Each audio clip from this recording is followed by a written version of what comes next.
नमस्कार, रीवा 24 के आज के अंक में आपका स्वागत है। पहले डालते हैं एक नजर आज की प्रमुख खबरों पर।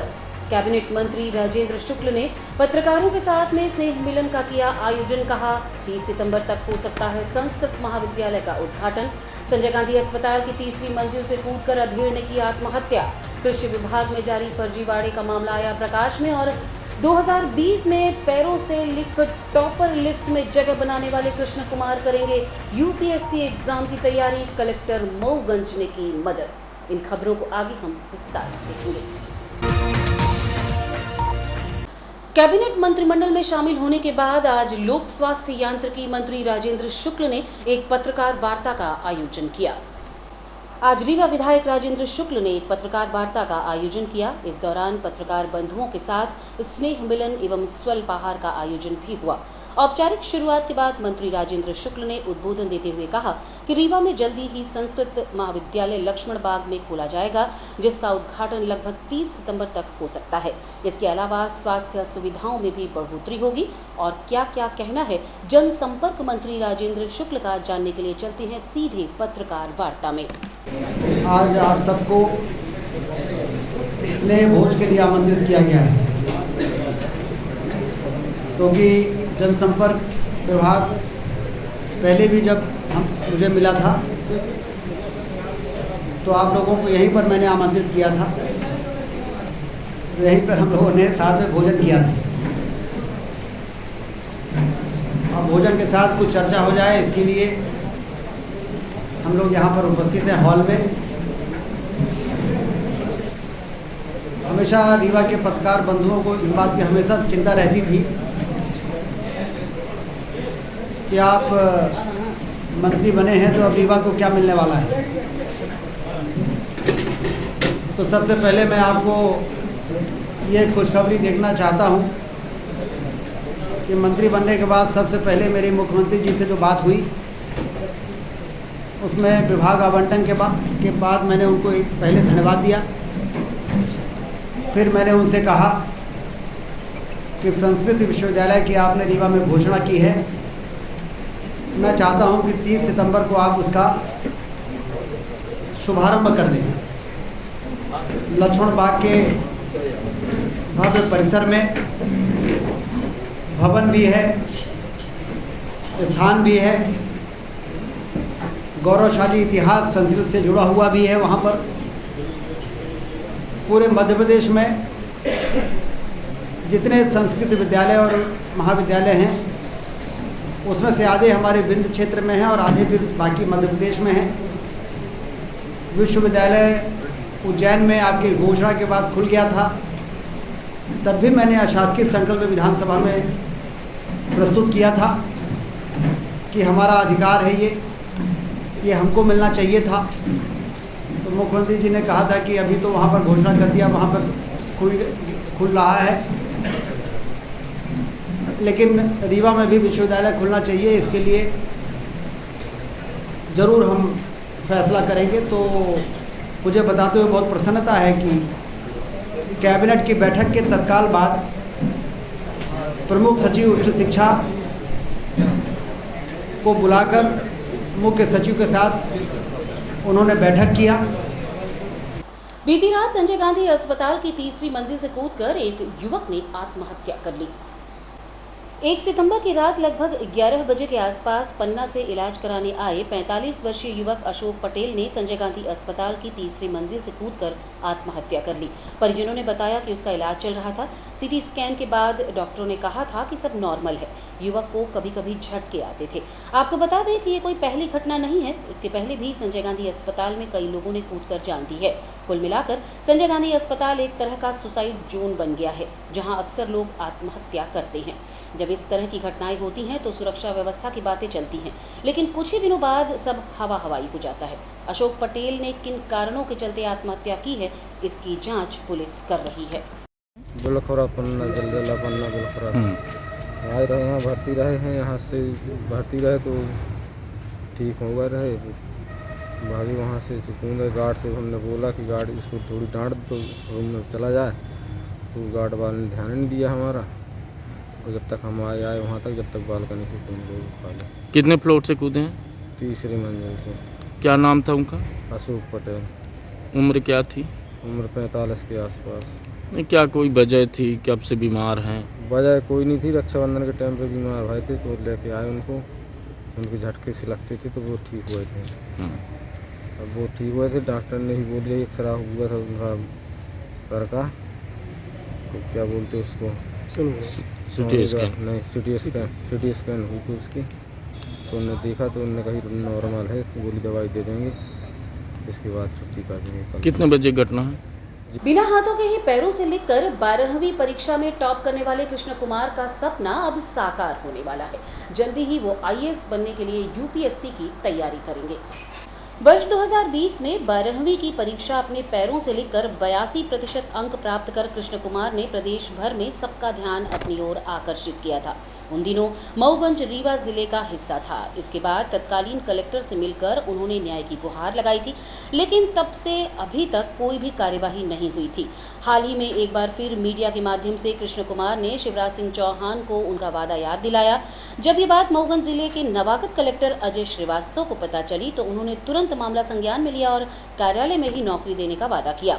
इतना ही नहीं, कलेक्टर अजय श्रीवास्तव ने कृष्ण कुमार को पढ़ने के लिए एक मोबाइल फोन और अगले ही दिन यूपीएससी की किताबें देने का भी आश्वासन दिया है। साथ साथ कृष्ण कुमार के घर में खराब पड़े बोरिंग मशीन में भी मोटर डलवाकर उसे सुधरवाने के लिए अधिकारियों को दिशा निर्देश दिए हैं। कृष्ण कुमार उन छात्रों के लिए एक उदाहरण बनकर सामने आए हैं जो परीक्षा से घबराते हैं और छोटी मोटी परेशानियों का सामना नहीं कर पाते और परीक्षा में फेल होने पर आत्महत्या कर लेते हैं। कृष्ण कुमार ने यह भी साबित किया कि अगर हम कोई इरादा कर लें तो फिर हर कोई हमारी मदद करने के लिए आगे आता है। बस फैसला मजबूत होना चाहिए और लक्ष्य सधा होना। मामले को लेकर हमने दिव्यांग छात्र कृष्ण कुमार केवट और कलेक्टर मऊगंज अजय श्रीवास्तव से बात की। हमारे बारे में सुनकर कलेक्टर साहब ने कल लगता है कि सुने हैं, तो आज हमारे यहाँ आए और कलेक्टर साहब जो ही हमारी समस्याएं तो उसके बारे में बोले हैं कि हम तुम्हारा व्यवस्था करवाएंगे। बोले हैं कि पढ़ाई के लिए बोले थे, आईएएस की तैयारी के लिए, तो उसका कह रहे हैं कि व्यवस्था करेंगे एक फ़ोन के लिए। और बोले हैं कि मैं बोला था कि कोई हमें नौकरी मिल जाए तो मैं अपना घर परिवार चलाता रहूं। तो बोले हैं कलेक्टर साहब कि कलेक्ट्रेट में ही इसके लिए मैं नौकरी के लिए व्यवस्था करें आपके लिए। और क्या बोले? मोबाइल देने के लिए बोले हैं और एक हमारे बगल में बोर था उसमें मोटर डलाने के लिए बोले हैं। हमको बहुत अच्छा लगा कि हमारे यहाँ आकर हमारी समस्याओं का समाधान करने के लिए बोले हैं। हमको बहुत अच्छा लगा कलेक्टर साहब ने, आज 3-4 वर्षों से मैंने बहुत ही परेशान था तो आज ही सुनकर हमारे यहाँ आए, बहुत अच्छा लगा कि ये कहें कि कृष्ण कुमार जी। तो मैं आज सुबह सुबह यहाँ आया हूँ। कृष्ण कुमार केवट जी यहाँ रहते हैं, भाटी सेंगर गांव है यहाँ का, अपने परिवार के साथ रहते हैं और इनके दोनों हाथ नहीं हैं, बचपन से ही नहीं है। मैंने डॉक्टर से पूछा था, कल ही फ़ोन करके पूछा था क्या हम इनको हाथ लगवा सकते हैं, आर्टिफिशियल लिम्स लगवा सकते हैं। तो उन्होंने कहा चूँकि बचपन से हाथ नहीं है इसलिए इस बात की संभावना तो लगभग शून्य है कि हाथ लग पाएँ, लगेंगे भी तो वो उपयोगी नहीं रहेंगे, उनका उपयोग नहीं कर पाएंगे।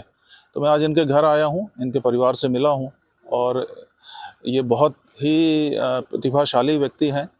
82% इन्होंने हायर सेकेंडरी में पाए हैं और अभी बीए पास कर लिया है और आगे इन्होंने अपनी इच्छा व्यक्त की थी कि मैं आईएएस बनना चाहता हूँ। तो उसके लिए मैंने इनसे पूछा कि चूँकि ओबीसी कैटेगरी में आते हैं तो ओबीसी के हॉस्टल हैं भोपाल में जिसमें आईएएस की यूपीएससी की कोचिंग भी होती है, रहने की व्यवस्था भी होती है और ये सारा कुछ व्यवस्था फ्री होती है। तो मैंने इनसे पूछा था कि हम आपको वहाँ भोपाल भेजने की व्यवस्था कर सकते हैं, तो आप बताएं आप क्या चाहते हैं। तो इन्होंने कहा कि भाई मैं वहाँ नहीं जाना चाहता हूँ क्योंकि चूँकि इनके दोनों हाथ नहीं हैं तो सारी सेवा इनकी जो भी नृत्य किया है वो सब इनकी माताजी करवाती हैं और इनके साथ में जाने के लिए कोई भी व्यक्ति ऐसा नहीं है जो भोपाल जा पाए। तो इन्होंने भोपाल जाने में असमर्था व्यक्त की है और इन्होंने कहा कि मुझे कोई रोज़गार मिल जाए तो मैं रोज़गार भी अपना काम करूँगा, कोई नौकरी मिल जाए। फिर इन्होंने बताया कि इन्होंने DCA भी किया हुआ है। तो जब इन्होंने ये बताया तो फिर मैंने ये सोचा है कि इनको मैं कलेक्ट्रेट में अपना आउटसोर्स में या किसी भी उसमें कंप्यूटर ऑपरेटर के रूप में इनको मैं काम दे दूंगा, तो अपना काम करते रहेंगे, कुछ घर से भी करेंगे, कुछ कलेक्ट्रेट आकर के करेंगे। साथ में इनकी यूपीएससी की कोचिंग की व्यवस्था मैं करूंगा, ऑनलाइन कोचिंग की व्यवस्था मैं करवा दूंगा इनकी। और अभी कुछ यूपीएससी की बुक्स जो हैं वो मैं आजकल में ही रीवा से मंगवा करके इनको भिजवा दूंगा तो तैयारी अपनी शुरू करें। और इनके पास अभी मोबाइल भी नहीं है ऑनलाइन कोचिंग के लिए, तो एक मोबाइल भी मैं इनको उपलब्ध कराऊंगा ताकि इनकी ऑनलाइन कोचिंग चलती रहे और घर में रह कर के अपनी पढ़ाई करें। और इनसे मैंने प्रॉमिस लिया है कि ये यूपीएससी निश्चित रूप से करेंगे और भगवान चाहेगा, मेरी शुभकामनाएं हैं तो ये आईएएस बनेंगे। तो ये एक प्रयास हमने किया है कि इनका जीवन। सिरमौर उप संचालक कृषि व एसडीओ को मिली भगत से सिंचाई में इस्तेमाल किए जाने वाले उपकरणों को पात्र हितग्राहियों की जगह अपात्र हितग्राहियों को दे दिया गया। आरोप है कि हरिजन एवं आदिवासियों के कोटे से सामान्य वर्ग के किसानों की पाइपलाइन एवं स्प्रिंकलर पाइप सेट वितरित किए गए। शिकायतकर्ता जयराम सिंह तिवारी ने आरोप लगाते हुए कहा कि सिरमौर विकास खंड के अंतर्गत सन 2021-22 में हरिजन एवं आदिवासियों के कोटे से सामान्य वर्ग के किसानों को सिंचाई उपकरण, पाइपलाइन एवं स्प्रिंकल पाइप सेट वितरित किया गया है, जबकि अनुसूचित जाति एवं अनुसूचित जनजाति के कोटे में सामान्य कृषकों को सम्मिलित नहीं किया जा सकता और न ही अनुदान दिया जा सकता है, क्योंकि सामान्य वर्ग के किसान इस श्रेणी में नहीं आते। पात्र या अपात्र हैं तब भी पात्र बनाकर अनुदान जारी किया गया है। सबसे पहले बिना जाति प्रमाण पत्र के ही किसानों को क्रय आदेश जारी किया गया। इसके बाद डीलर द्वारा बिल काटकर भौतिक सत्यापन हेतु एसडीओ सिरमौर को भेजकर भौतिक सत्यापन कराकर अनुदान हेतु उप संचालक कृषि रीवा को भेज दिया गया। अनुदान राशि ऑल इंडस्ट्री को यूटीआर के आधार से भेज दिया गया। ऐसी घोर लापरवाही करने के बाद विभाग के किसी अधिकारी या उच्च अधिकारी से कोई मार्गदर्शन नहीं मांगा गया। मामला संज्ञान में आते ही कलेक्टर प्रतिभा पाल ने भी जांच कर उचित कार्यवाही का आश्वासन दिया है। अभी आपके द्वारा एक आवेदन पत्र मुझे दिया गया है, अभी मैं इसका परीक्षण कराती हूँ। इसमें जो प्रिलिमिनरी आरोप लगाए गए हैं वो ये हैं कि 2021-22 में कुछ इक्विपमेंट्स का जो वितरण होना था वो सही पात्रता के अनुसार नहीं हुआ है, तो हम लोग इसकी जांच कराएंगे और जांच में जो भी फैक्ट्स पाए जाएंगे उसके अनुसार कार्रवाई करेंगे। मैम, आवेदक जो है आरटीआई लगाया था कई कुछ जानकारी के लिए, सही जानकारी नहीं दी गई। ये हम लोग को जांच में ये सभी बिंदु आएंगे, जांच का विषय है, तो इस आवेदन पत्र का हम लोग परीक्षण कराते हैं। सन 2021 और 22 में यह सीडीओ सिरमौर के अंतर्गत किसानों का ने ऑनलाइन कराकर और उसका गलत भौतिक सत्यापन कर दिया, जबकि सामान्य कृषकों को उस हरिजन आदिवासी कोटे में सम्मिलित नहीं किया जा सकता और ना ही उनका क्रय आदेश जारी किया जाता। ये प्रकरण निरस्त योग्य थे, लेकिन यूपी बागरी उप संचालक कृषि ने जानबूझकर ऐसे कृत्य किए हैं और जिसमें एसडीओ सिरमौर की भी अहम भूमिका रही है। बीपी सिंह जी उनका नाम है और ग्रामीण कृषि विस्तार अधिकारी जो भौतिक सत्यापन करने जाते हैं, जाति प्रमाण पत्र भी मांगा गया आरटीआई के तहत, इन्होंने नहीं दिया। हम अपील में गए, संयुक्त संचालक के यहाँ अपील में जाने के बाद वहाँ से निर्देश हुआ, तब इन्होंने मुझे वो जानकारी दी। ग्राम पंचायत की घटना है और कितने कई ग्राम पंचायतों के 11 किसान हैं जो अन्य जातियों के हैं लेकिन सामान्य कोटे के हैं, सभी के साथ। हाँ, विकासखंड कौन सा लगता है? विकासखंड सिरमौर लगता है। इनको पाइपलाइन एवं स्प्रिंकलर सेट वितरित किए गए हैं। हाँ, फर्जी दस्तावेज लगा के वो सामान्य के लगाए गए हैं। उसके बाद भी अधिकारियों ने उसको नहीं देखा और सारे प्रकरण को अनदेखी करते हुए अनुदान राशि कंपनी को निकाल दिया। आरटीआई के तहत मैंने मांगा कि आप ये बताएं कि इस प्रकरण में संबंधित उच्च अधिकारियों से आपने क्या मार्गदर्शन मांगा, तो उन्होंने कुछ नहीं दिया, केवल ये लिख के दे दिया कि यह राशि जमा करा ली गई है। तो जमा राशि की जो मुझे पावती दी वो रेखा इंटरप्राइजेज सिमरिया जो इसके वितरक हैं उसके द्वारा जमा कराई गई बताई जाती है, जबकि अनुदान की राशि कंपनी को जाती है और यूटीआर के माध्यम से कंपनी ही भेजी गई है। यूटीआर के माध्यम से कंपनी जाने के बाद इन्होंने ना तो कंपनी को लिखा, ना उच्च अधिकारियों से कोई मार्गदर्शन मांगा। साथ में अभी भी इनके पोर्टल में कुछ भौतिक सत्यापन के लिए एसडीओ ने भौतिक सत्यापन नहीं किया, तो इनके पोर्टल में आ गया उप संचालक कृषि बागरी के पोर्टल में, उसको भी करने की तैयारी में हैं ये कि इनका भी अनुदान निकाल दिया जाए, जो सभी सामान्य कृषक हैं और हरिजन आदिवासी कोटे में उनका पोर्टल है। भ्रष्टाचार है, पैसे का लोभ है। भारतीय जनता पार्टी देवताला विधानसभा क्षेत्र के युवा नेता विवेक गौतम के द्वारा देवताला विधानसभा के कार्यकर्ताओं को रामलला जी के दर्शन हेतु अयोध्या ले जाया गया। जब से राम मंदिर का निर्माण शुरू हुआ है, देश विदेश में रामलला जी के दर्शन के लिए लोगों का हुजूम अयोध्या पहुंच रहा है।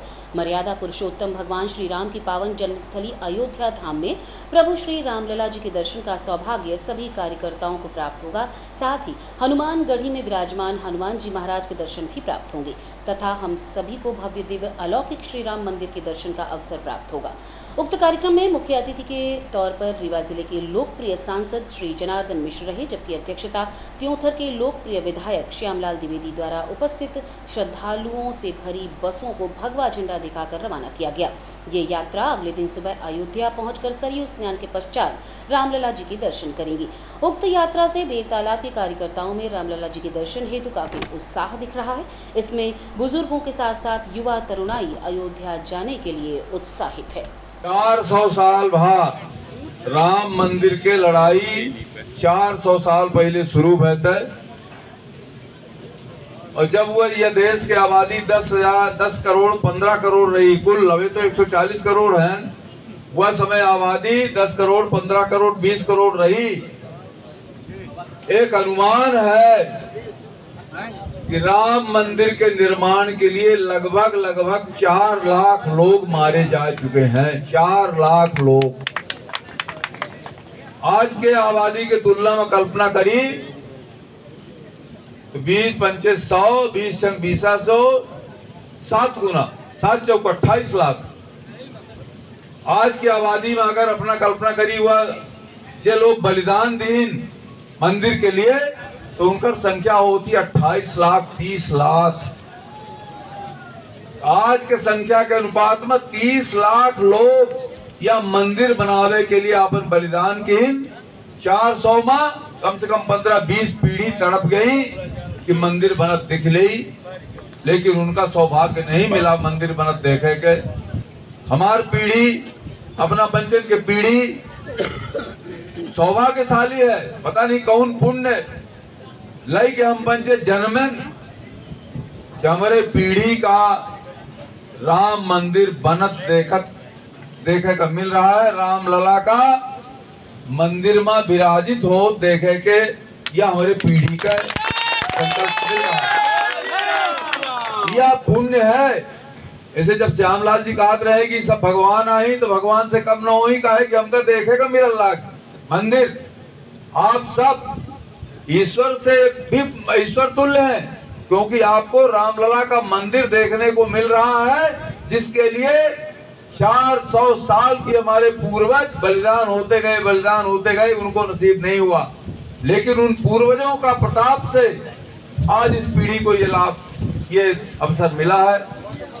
हम विवेक का धन्यवाद दे थे कि इनका लड़कवा है, इनका लग जाए चाहे लड़कन का कहा माउंट आबू, कहा मसूरी, कहा गोवा, कहा कुछू, तो जब हमसे कहीं कि हम अयोध्या ले जाए चाहिए थे, सबका दर्शन करे चाहते, हम जब आ गए हम कहें गोबो ले जाते, कहीं नहीं गोवा नहीं, वहाँ अयोध्या ठीक नहीं। तो हम विवेक गौतम के विचार का तानाजी फिल्म में कहीं चाहते जी ताना फिल्म देखे का है तो। और रुकेंगे एक छोटे से विराम के लिए, बने रहिए रीवा 24 न्यूज के साथ। Pentium point group of institutions, a key to success. जी हाँ, Pentium point group of institutions, जहाँ पर आपको मिलते हैं BA LLB 5 year full time program, LLB 3 year full time program, bar council of India से मान्यता प्राप्त हैं। MBA के 2 year full time program AICTE New Delhi से मान्यता प्राप्त हैं। पेंटियम पॉइंट टेक्निकल कॉलेज में स्नातक व स्नातकोत्तर के सभी पाठ्यक्रम संचालित हैं, जिनमें प्रवेश प्रारंभ है। हमारा कॉलेज कोड है P500। याद रखिए, सामान्य वर्ग BPL कार्ड धारकों को शिक्षण शुल्क में छूट व SC/ST OBC छात्रों को मध्य प्रदेश शासन के नियमानुसार छात्रवृत्ति। आप संपर्क कर सकते हैं हमारे हेड ऑफिस में, जो है हेडगेवार नगर, रेडियो कॉलोनी के सामने, रीवा, और कॉलेज कैंपस में, जो है करहिया सिमरिया रोड और हरदी सिमरिया रोड, रीवा में।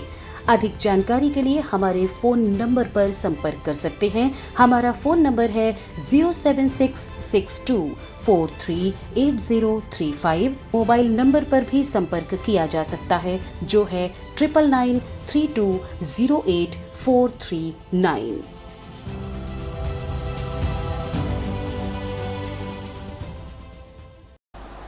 नेशनल हाईवे 39 गुढ़ रोड से लगी सर्विस रोड लोही की हालत इन दिनों जर्जर हो चुकी है।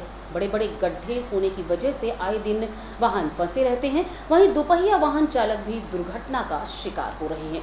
जी हां, हम बात कर रहे हैं रीवा रिंग रोड से जुड़े सर्विस रोड लोही की, जहां भारी वाहन राखड़ लोड करके सर्विस रोड से गुजरते हैं और रिंग रोड में जाकर मिलते हैं। इन बाहरी वाहनों की वजह से सड़क धंस गई है और खराब हो गई है, जिससे ट्रक सड़क पर ही फंसे पड़े हुए हैं। वहीं आए दिन दोपहिया तिपहिया वाहन चालक दुर्घटनाओं के शिकार होते हैं। स्थानीय लोगों ने कहा कि अगर जल्दी रोड का सुधार कार्य नहीं किया तो आंदोलन किया जाएगा। मामले को लेकर हमने स्थानीय लोगों से बात की। किस काम के लिए यहाँ पर आप? ये NHI रोड मेंटेनेंस से हैं आप? Yes sir. क्या समस्या है और क्या सुधार कर रहे हैं आप? इसमें सर इसमें मिट्टी बैठी हुई है रोड में, और इसको अपन अभी सरफेस बराबर कर रहे हैं। इसमें अपन एक तरफ से उखाड़ के रोड इसको सही करेंगे सरफेस, और इसमें DBM और BC करेंगे सर सील रोड। ये तो बहुत दिनों से खराब है, आज तक इसका सुधार क्यों नहीं किया गया? अभी सर अपन मेंटेनेंस में भी हमको मिला है, तो अपन काम अभी चालू करेंगे। मेंटेनेंस की क्या समय अवधि क्या है? कब तक का मेंटेनेंस का समय है आपके पास? अभी हमारे पास अभी 2 साल का समय है अभी। तो ये कई माह से ये खराब थी, तो आज बस इसमें 1 महीने। रोड में गड्ढा है, पूरा धूल उड़ रही है। कल लड़का हमारा गिर गया था, हाथ टूटने से बच गया है, और 1 महीना से गड्ढा है, पाट नहीं रहे हैं। कौन सी रोड है ये? गुड़ रोड है लोही, ओवरब्रिज के बगल में। कब से समस्या है ये 1.5 महीना से ऐसे ही चल रहा है। सुधार किसी प्रकार नहीं हो रहा? कुछ भी नहीं हुआ। आप लोगों ने इसकी शिकायत भी कहीं की? 10 बार हम लोग बोले। कहाँ पर शिकायत की आप लोग? यही जो रोड वाले आते हैं इनसे बोलते हैं, तो बोलते हैं वो चुनाव के बाद जो कुछ होगा था, अभी कुछ नहीं हुआ। इससे क्या समस्या यहाँ आ रही है? यहाँ पूरे धूल मिट्टी घर के अंदर जा रही है। वाहन वाले निकलते जो गिर जाते हैं, टूटने से बच जाते हैं। देखे गए गड्ढे भी बहुत हैं। गड्ढे पूरे हर रोड में गड्ढे हैं। और रुकेंगे एक छोटे से विराम के लिए। बने रहिए रीवा 24 न्यूज के साथ। हड्डी जोड़ एवं रीढ़ रोग तथा स्त्री रोग एवं प्रसूति रोग का इलाज एक ही छत के नीचे। विघ्नहर्ता hospital and trauma centre, hotel landmark के पास, रतहरा, रीवा। डॉक्टर संतोष सोनी, पूर्व चिकित्सक, बॉम्बे हॉस्पिटल, मुंबई। हड्डी जोड़ एवं रीढ़ रोग विशेषज्ञ, छोटे चीरे एवं दूरबीन विधि द्वारा हाथ तथा पैर की हड्डियों का ऑपरेशन। गठियाबात, जटिल एवं बिगड़े हुए फ्रैक्चर का बेहतर इलाज करते हैं डॉक्टर संतोष सोनी। विघ्नहर्ता हॉस्पिटल ट्रामा सेंटर में ही स्त्री एवं प्रसूत रोग विशेषज्ञ डॉक्टर शैलजा सोनी भी उपलब्ध हैं, जिनकी देखरेख में नॉर्मल डिलीवरी, सिजेरियन ऑपरेशन एवं बच्चेदानी से संबंधित ऑपरेशन की बेहतर सुविधा। संतानहीन दंपत्ति तत्काल संपर्क करें। विघ्नहर्ता hospital and trauma centre, hotel landmark के पास, रतहरा, रीवा। सुविधाजनक एवं सफल इलाज हेतु आज ही संपर्क करें। विघ्नहर्ता hospital and trauma centre, hotel landmark के पास, रतहरा, रीवा। मोबाइल नंबर 7828781983 अथवा 8462956774 पर।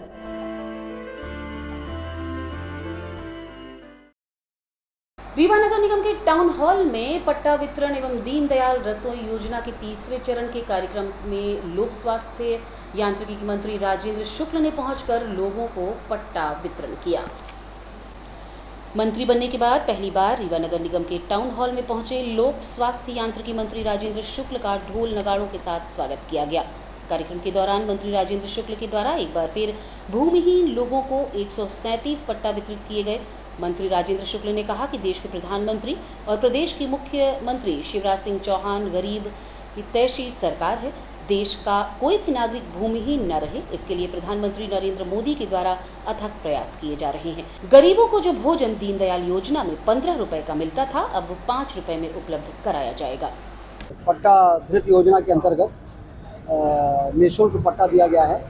जो लोग वर्षों से रह रहे हैं, आवासहीन थे और वर्षों से ज़मीन पर रह रहे थे लेकिन उनके कोई मालिकाना हक नहीं था, ऐसे लोगों को 192 लोगों को दिया गया है। आगे और भी सर्वे चल रहा है, 10 दिन के बाद हम और लोगों को पट्टा देंगे। इसके अलावा रसोई, दीनदयाल रसोई में जो 10 रुपए में भोजन दिया जाता था, 3 जगह रसोइयाँ चल रही हैं। एक अस्पताल चौराहे में, एक महामृत्युंजय कॉम्प्लेक्स में बिछिया अस्पताल के पास, और तीसरा पुराने बस स्टैंड में। वहाँ 10 रुपये के बजाय आज से मुख्यमंत्री जी ने 5 रुपये में भोजन देने का फैसला कर लिया है, इसलिए आज इसका भी शुभारम्भ है। इसके अलावा गरीबों के जो बढ़े हुए बिजली के बिल थे, 1 किलोवाट तक के कनेक्शन धारियों के, उनके सभी बढ़े हुए बिजली के बिलों को माफ़ कर दिया गया है। सितंबर में अगस्त तक का जो उनके पास बिल आएगा वो शून्य आएगा। इससे गरीब वर्ग को बहुत बड़ी राहत मुख्यमंत्री शिवराज सिंह चौहान जी ने दी है। मैं सभी को बधाई देता हूँ। आज की खबरों में बस इतना ही। नई खबरों के साथ कल होंगे पुनः उपस्थित। अब दीजिए इजाजत। नमस्कार।